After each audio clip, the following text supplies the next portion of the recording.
I'm thrilled now to introduce our next speaker, Elizabeth Gore. Elizabeth serves as co-founder and president of Hello Alice, which helps businesses across America launch and grow. She lives in Healdsburg with her husband James and their 2 children. Elizabeth has an incredible history as an entrepreneur, having served as an entrepreneur in residence at both Dell and the Foundation of the United Nations. Yes, that United Nations. She's also a world champion equestrian, has climbed Mount Kilimanjaro, and is a sprint triathlete. People magazine has named her one of its top 100 extraordinary women. And we're beyond excited she's joining us here at North Bay Next today. Ladies and gentlemen, let's welcome Elizabeth Gore. Thank you, thank you. Thank you. Oh yeah. Howdy everybody. Thank you so much. While I live here, I kept this little Texas drawl with me, but it comes out especially when I'm drinking beer, so hopefully we'll keep it in check today. But thank you all so much for having me, and thank you, Zach, for your leadership wherever you went. I first talked to Zach, and he was building this, and the pandemic happens, and I thought, oh, Jesus, what's going to happen? And here we are, and that's the power of entrepreneurship, which is so exciting. I'm going the wrong way. So I am, I wanted to kind of tell you, because you hear a bio and they don't talk about all the failures in between and everything, but I'm originally from South Texas. I grew up on a cattle ranch, and I was the first female in my family to go to college, and I majored in cattle, which helps me a lot in my tech company, as you can imagine. But I got a great opportunity to do some internships and then just fell in love with the rest of the world and went into the Peace Corps. The Peace Corps really opened my mind, and so I'm a big proponent of the Peace Corps. I picked up a husband there. I learned a lot of great skill sets, and then I came back and joined the UN. And I had actually a full career at the UN before falling in love with technology and small business owners, where I had the great opportunity to meet Michael Dell and took the big leap from the public sector to the private sector. And that's where I continually was obsessed with small business owners and entrepreneurs. At the UN, what I saw was anywhere the UN was leaving, which is a good thing, if you didn't have the ability to start and grow a business, that economy was not going to flourish, particularly with women. And so when I was at Dell, my mission there was to use Dell technology to help small businesses grow. And when I started focusing on the United States versus everywhere I was deployed across Africa and South America, I was really surprised that there wasn't scalable technologies for small business owners to help them. And I was also shocked by the extreme disparities for women and people of color and our U.S. veterans when they came home to access capital and technology. So that's an important backstory of where we are today. This is very not intuitive for me to push left or right. So this is my trajectory, going from the horrible glamour shot in a cowboy hat and going all the way through and meeting my co-founder, Carolyn Rods, who we've built this company together, which I'll describe in a minute. But Hello Alice, we are machine learning technology that helps small business owners launch and grow, specifically looking at access to capital. We're now a Series B backed technology, but I want to tell you that we built and grew this business in Sonoma County, which I'm very proud of. That boy I met in the Peace Corps is 4 generations from Healdsburg. They were prune farmers turned grape farmers, and Jimmy was kind of the only one who jumped ship, and now he is the Sonoma County supervisor, the elected official in the area. And we moved here with our daughter 10 years ago now, which is wild. And that's when I was taking the leap from all of my work to start thinking about building this technology that I didn't think existed. And so I met Carolyn, my co-founder, who is from South America, immigrated here, and had an amazing education. And then she is now a 3-time Latina entrepreneur. She's highly technical. I am not. I can't even run this clicker. But I can monetize and sell and raise money and all the things to let Carolyn do what she does best, which is build technology. So we had this vision to use ML to build this data platform, and our idea was that based on a business owner's stage of growth, their physical location, and their industry, we would give them data-focused, tailored advice on everything they need in their business. So how do I build my first website? How do I build or hire my first employee? What type of capital should I access? And so once we built this, we were shocked about the amount of folks who came on to use this technology. Unique to us, however, we decided to be open to all business owners, but prioritize what we call the new majority in business: women, people of color, our U.S. veterans, military spouses, the LGBTQ plus community, people with disabilities, all of us, right? And so with data, which I'm a huge proponent of data used efficiently and ethically, we can do that now. We can mine something for a Hispanic woman entrepreneur this is her first business, who has a bakery in a specific zip code, who's also a military spouse. So all of you as founders know that you have a great business plan, but those first few years are on you specifically. So how do we support the founder? How do we give them tailored advice, but also mine opportunities that you're too busy to find? So that's how we built Hello Alice. I'm very proud to say we just hit 750,000 small business owners who use our platform every week for their business, which has been really exciting. But man, it was hard to build, y'all. Carolyn moved here because we found a lab in, they're split between Marin and San Francisco called Pivotal, and Dell had just acquired their machine learning shop. So but I was pregnant, Carolyn was pregnant, and when we were trying to figure this out, we both had our babies, second kids each, and I was like, well, I guess you could move in with us here and we could commute down to this lab. So Carolyn moved into our barn, believe it or not, that we converted a guest house between Hillsburg and Geyserville. Is anyone from North Bay? Nice, okay. So y'all know where that is, infamously behind Amy's Wicked Slush, which is an incredible small business in the North Bay.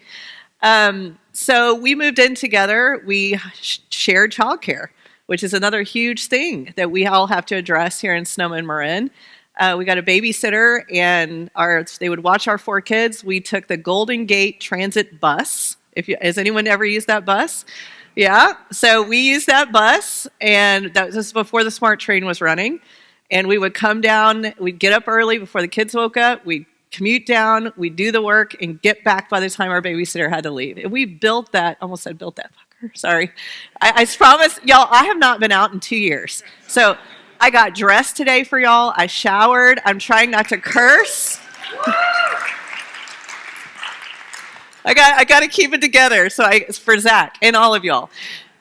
So we built this thing, and then we had to figure out, machine learning is very expensive. Any kind of data science is very expensive. So we very quickly had to figure out capital. So we did what you should not do. I used my UN pension. We maxed out credit cards. Finally, we applied for our SBA loan and SBIR grant. I am really a fan of finding every source of capital you can.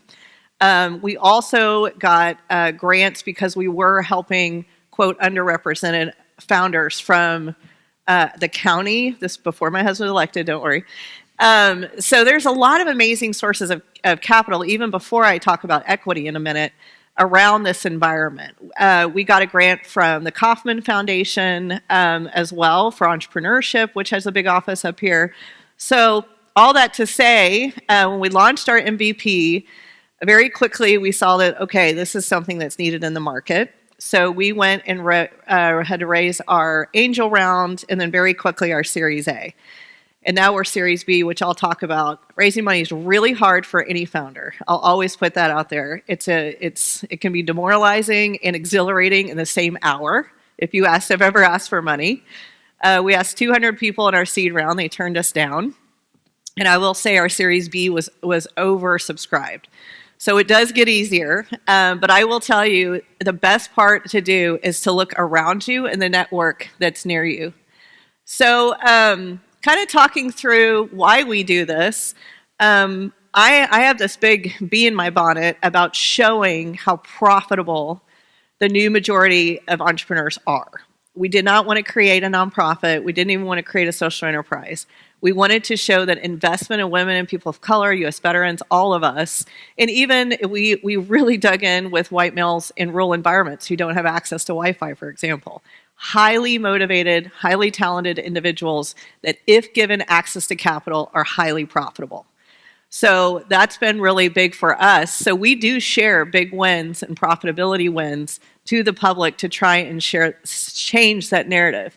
The other thing we do is we do a lot of data share. We do not sell personal data, but we do a lot of data reporting around success metrics. The word success is important about the Hispanic community. Let's talk about our African American community, our LGBTQ plus community, that if when given equal investment, here are what we're seeing around success metrics. We do that a lot with our partners. Like many of you, probably, we went to hell and back during COVID-19, whether it was personally homeschooling little kids and running a business, or it was being scared about your budget or closing your business down. So we ended up laying off employees because we were told by our board to cut 20%, and this was in the first 2 months of COVID. And we decided to shift our entire budget towards helping our entrepreneurs and small business owners through COVID-19. So we built the COVID-19 Business Center on behalf of the SBA and the National Chamber and other groups to give all of you the navigation tools of how do I apply for PPP? What's EIDL? What is the law shifting literally every day on my business? Interestingly enough, we were so fearful, but staying with our purpose and our love for small business owners and entrepreneurs, we grew 1,100%. And I say that because we got a lot of pushback when we were shifting priorities and cutting costs and moving all of our capital towards these new machine learning tools that we just didn't know what would happen. And we iterated every day. Our employees did not sleep for 2 years. But here we are. We grew, and we grew in the segment that we really care about, which I thought was pretty cool. Part of that was business owners helping business owners through this process. We even had a mental health facility when we saw that mental health ended up being the top 3 barriers for business owners during that time. It was a really purposeful time. We grew in all 50 states. California is still our largest area, and Texas. It's because I'm a half Texan, half Californian, I think. We, as a team, grew from this to this. Our original employee is here, Jillian Benvenuti, an amazing graduate from Sonoma State. And she's now our chief of staff over all these people. I don't think we would have ever dreamed that we'd be here at this point. But I want to talk about why Sonoma Marin and why I think it's all important that you're here and what Zach and his team are building. So we built this business in our barn up in Healdsburg. And I say that because we were pushed over and over to uproot our families and move to the South Bay or to New York. And we had little children. And we were told we were not going to hire anybody. You're a deep ML company. How are you going to find data scientists? And we have. And it's been purposeful and exciting. And what we did is we looked around us. This is our barn. This is our original horrible website, by the way. If your original website wasn't embarrassing, then you weren't moving fast enough, is the way I think about it. But I want to talk about capital. We have incredible investors from Marin and Sonoma. How Women Invest is here. Portfolio with an A is here. Obviously, we have our head investor for this whole event here. There's a new group called the Green Book in Marin that is all African American men investing in technology that have diverse teams. There are incredible investors in this environment. The other thing is advisors. I like what Zach said. I just started picking up the phone because I'd never raised money before. We started this 8 years ago.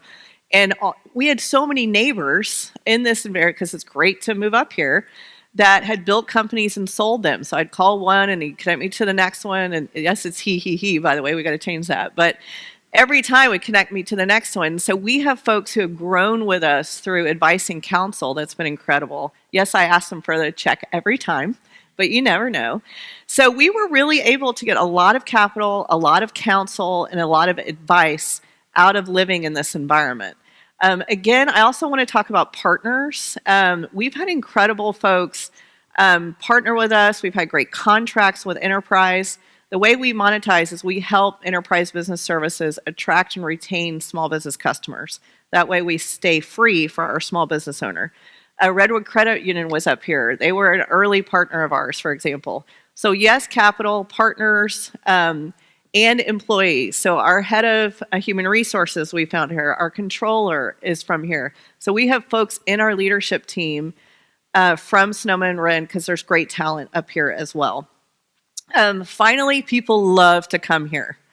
And think about that for your business. So for the investors and partners who are not here, we created pre-COVID these mini summits, and we'd invite them here, and people want to come to this beautiful place, whether they're cyclists or they drink wine or they love nature, they love the redwoods. So bring the outside in. I think it's a great opportunity for you, and they will pay to do it, I swear. I want to acknowledge, because if we didn't, I don't think we'd be totally transparent, that we've been through pre-COVID. We have had 11 natural disasters in 7 years. And I know, because my husband's the poor guy who has to react to all of them. We've had record fires where people literally lost the physical businesses they were in. However, 50% of counties in America had a natural disaster the last 2 years. So I do want to say that, yes, fires are scary, droughts are scary, but between earthquakes and tornadoes and hurricanes and other things, it is not unique to this area. So yes, it's something we have to think about and plan for, but I don't like that folks say, well, we shouldn't be working in that arena because you're going to go after fires. There, you have to prepare as an entrepreneur for any disaster, be it financial and or natural, in your business. So I do want to acknowledge that that makes us resilient. It is hard, but it's something that I think we can think about in any environment. Finally, I love data, so we ran some data for the area, just a quick snapshot. I thought a lot of this was kind of cool, and there's things we need to work on. Our business owners are still predominantly white. I think it's something we could all work on to ensure that we are supporting each other, peer mentorship, investing in the new majority. Yay, over 40 or 50, whatever. So you all are a very mature group. I don't know if you're mature in your mind, but you're mature in your age. So we do have businesses that are more established in the area. However, we do have more businesses registering right now than in 5 years, the last 5 years combined. So I think that's super exciting for this area. We do over-index in food services, beverages, and then health and wellness, which is kind of interesting. And then finally, here are challenges that we've seen. Interestingly enough, growing my business. Now this is not capital, this is actually customer acquisition, but this is not unique to this area. This is pretty consistent for national statistics. Hiring a team, you can see the differences here, and then finally acquiring customers. So I just thought this was kind of cool data to share with y'all that's hot off the press. Finally, we are here to support you all. So at Hello Alice, our job is to be very geographic specific. We have really doubled down on, I'll come back to that, on accessing capital. So we have equitable access to credit, loans, grants, and through our financing center, we have an equity lens to ensure that before you choose that lender or choose that credit program, do they have equitable rates? How do they support the new majority? So we're kind of a filter for your investing conscience, for lack of a better word. So do use us to help grow your business. Finally, I feel very strongly that this is the year of small business. And that with the amount of small businesses, and that's early entrepreneurs, by the way, as well, that are launching right now, and the fact that we're over-indexing on digital investment, which we all should be doing right now, that we're going to see this incredible emergence of the best companies in the history of our country. I feel so strongly about this. So we're really promoting the year of small business around the country, particularly with policymakers, and investors and enterprise companies that we hope are fueling investment or capital or loans, because as stimulus money starts to drop back, as we're paying back EIDL, as PPP is slowing, we have to make sure that those dollars are flowing from the private sector and the public sector to our businesses. So anytime you can champion the future of entrepreneurship and small businesses to thought leaders, it's super important.